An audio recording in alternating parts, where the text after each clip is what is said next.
3, 2, 1, gremo naši! Vsi kdaj potrebujemo podporo in spodbudo, to športnikom zagotavljajo tudi svetovne mladinske prvakinje v pom-pom plesu Frklice.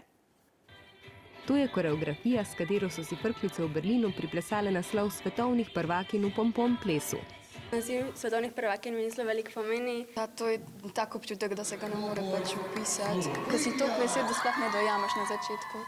Sem začela jokati. Vsi ti treningi, pa trud, pa odrekanje, pa če je bilo poplačano. Dekleta vadijo 2-krat tedensko, pred tekmovanji pa so se dobivala še pogosteje, tako da so plesne korake obvladale do popolnosti. Najboljš na vajah mi je pač, ko plešemo.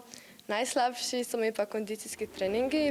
Za pom rabiš zelo veliko kondicije in moraš biti tudi dosti raztegnjen, da lahko dobro skačeš. Določeni gibi so težji in potem takrat moraš res do konca stisniti, da narediš tako, kakor je treba. Dekleta pa ne plešejo samo na vajah. Pompon je namreč navijaški ples, s katerim spodbujajo športnike in gledalce športnih tekem. Sodelovala sem na teh rokometnih tekmah.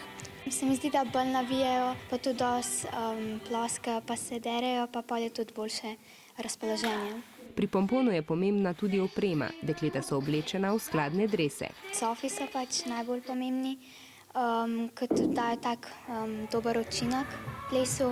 Mi je všeč tako, ko skupinsko plešemo, ko vse enak delamo, ko dobiš tako energijo vase, da potem začutiš to in še bolj z veseljem plešeš. V Sloveniji sicer pompon nima dolge tradicije, poznamo ga okoli 20 let, z najdaljšo pa se lahko pohvalijo v ZDA.